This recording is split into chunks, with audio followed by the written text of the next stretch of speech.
Hello, everybody. Good Erev Shabbos. Ephraim Schwartz calling you here from the lovely, glorious Eretz Yisrael, the city of Carmiel, birds chirping.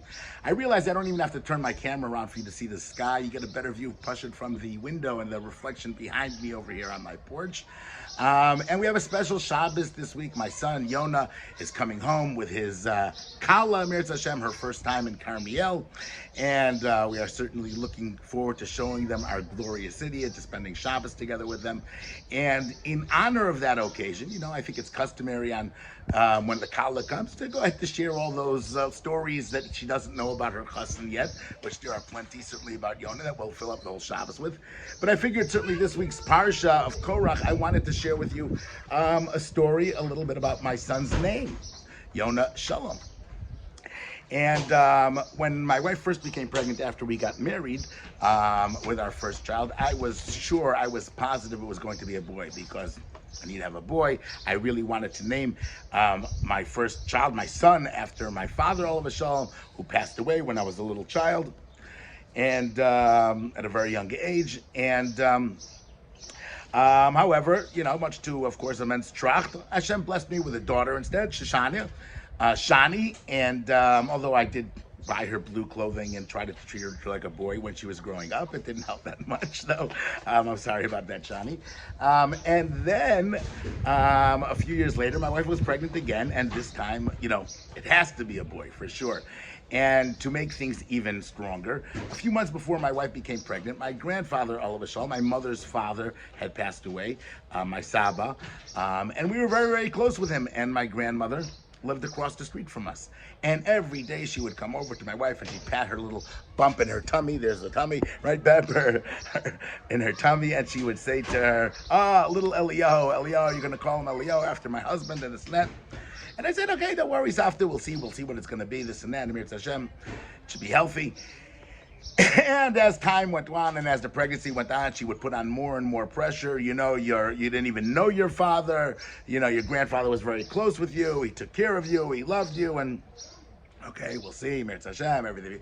And it continued, and as it went even further, it was, you're not supposed to name after somebody that died at a very young age, like your father, and it's not a good thing. And, and then you shouldn't put two names together either. That's also not a good thing. And Elio is a beautiful name. And, she wasn't stopping. A good Hungarian lady. I remember my wife, gave birth. I think my grandmother was there before I was even in the waiting room. She was already holding the baby, whispering Eliyahu to him. And a few days before the rest, she realized things were not going her way, and she really, really put on the heat. It has to be Eliyahu and this and that, and yep. And, I asked a question, I asked a Shiloh, what should I do? On the one hand, I feel very strongly it should be after my father. On the other hand, my grandmother's an almana, a widow, and the psak that I got was that a name is a special thing, it's a holy thing, it's Ruach HaKodesh, and you really have to do what your instinct really should be. And so we decided, we had the bris, and we called my son Yonah Shalom, and I actually got up by the bris, and I started to speak. And I said, we named him Yonah after my father, Olav Shalom. It's very meaningful. But we also wanted to remember my grandfather, who we were very close with. And he was a midah, that his attribute was a midah of shalom, a midah of peace, of love, of not machlokas, not fighting.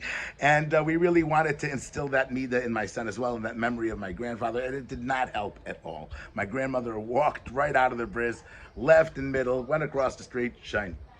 After the bris, I walked over to her house and I tried to, console her, and she comes out of the room and she shows me an envelope about this thick, full of $100 bills, thousands of dollars. If you would have given him the name Elio, this would have been yours, and now you don't get this. I was like, now you tell me? We could have worked this out beforehand, for the right price. I didn't know that.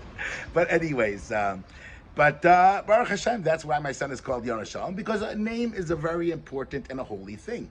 And therefore, the first question that one has to approach, wonder when they open up this week's Torah portion is the name of the Parsha, Korach. Korach was a terrible person. I mean, this is the only person in the history of the world that God felt necessary to actually open up the ground and swallow him up and his entire family alive. He disputed Moshe Rabbeinu. I mean, it would be, almost the equivalent of, calling a Parsha, I wouldn't say Hitler because Hitler wasn't Jewish, but, let's think of Torah, somebody who was a Jew that was a renegade Jew that was threatening the peak of the Jewish people. I mean, this is a terrible, and there's even a concept, Shem Rishayim Yerkov. We don't want to remember the names of Rishayim. Why is this Torah portion called Parshas Korach? Right? Why do we name a Parsha after this individual?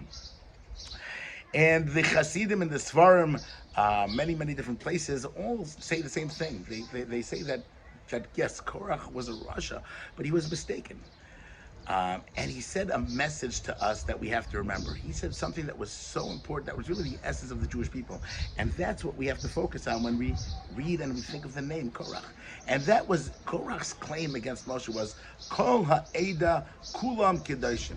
The entire nation of the Jewish people, right, is holy. Ubesachem Hashem. And amongst them is Hashem, right? That was true. That was the ultimate truth. Every single Jew is holy. His mistake, why will you go ahead and lead? Why should there be somebody on top? Why should there be levels in holiness? We're all holy. We all heard from Hashem. Every single Jew has that spark of holiness. And therefore, his mistake was there shouldn't be tears. Now, the reason for his mistake was because of his desire for holiness. He wanted to make it to the top. He wanted to rise above all spirituality. He wanted to separate himself from anything else. He took himself. He wanted to separate because we're all striving to get close to Hashem in a personal way. And to a certain degree, that striving to get close to Hashem in a personal way, away from everybody else, was his mistake. He has to realize, Kol ha'eda kulam kedoshim, every single Jew is holy. Right? And we're talking about Hashem, we have to join together with all of the Jews. Right? We have to find the holiness in each and every Jew.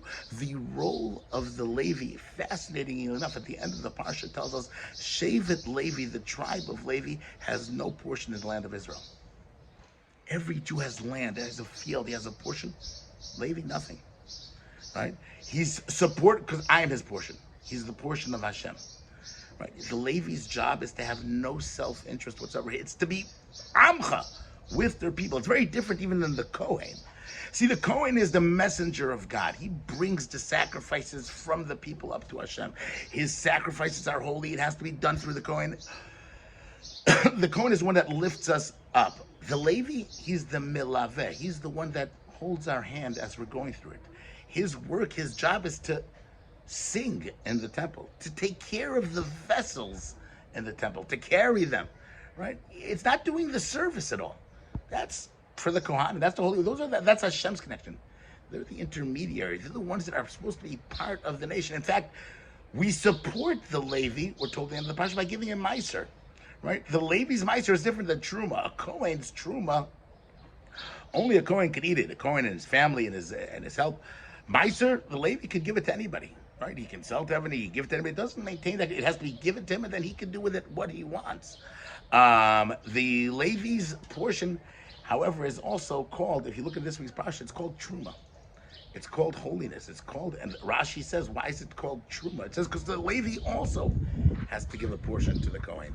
And so until the Levi gives his portion to the Kohen, right? So we give 10% to the Levi, and then the Levi gives a portion of that, the Truma, to the Kohen. But until he does that, it's all called Truma.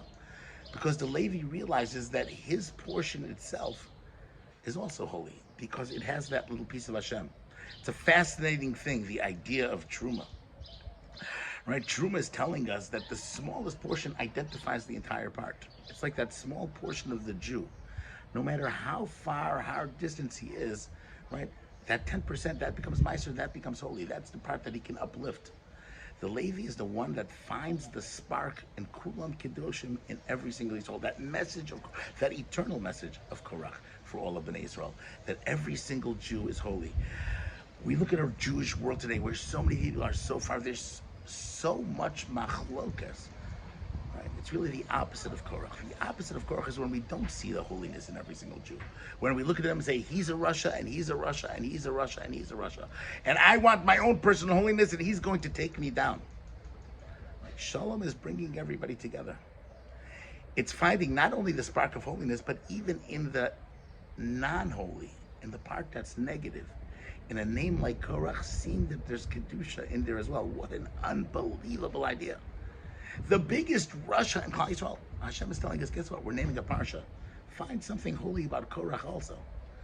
They say a story about Rabbi Yitzchak Berdichev, who was the king of finding holy things about Jewish people. How he sees a Jew one time smoking on Yom Kippur. And he walks over to the Jew. He goes, do you realize that today is Yom Kippur? And the Jew goes, yeah, I know it's Yom Kippur today. He says, do you realize that you're not allowed to smoke on Yom Kippur? It's forbidden in the Torah to smoke on Yom Kippur. And he says, yes, I know. The Torah says you can't smoke on Yom Kippur. Rabbi Yitzchak turns to Hashem and he says, you see, Hashem, a Jew that's even so far that he smokes on Yom Kippur, but he still has to say the truth.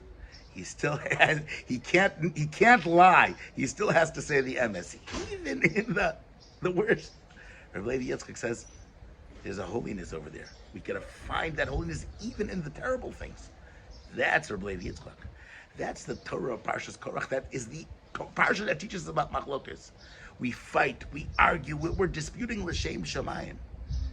But look for the side of the Kedusha. Look and remember that there's a portion called Korach in the Torah that has his name for eternally memorialized, because even in Korach there's holiness.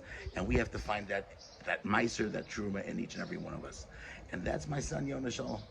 And that's what I bless the chassan of the kala with, that you should always find, even in the things that bother you and that annoy one another about each other, find the beauty in that. Find the strong point. Find the kedusha in that.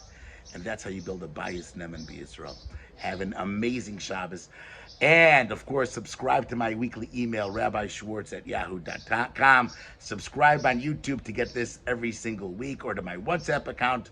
And Amir Hashem, see you soon again next week back here in Eretz Yisrael.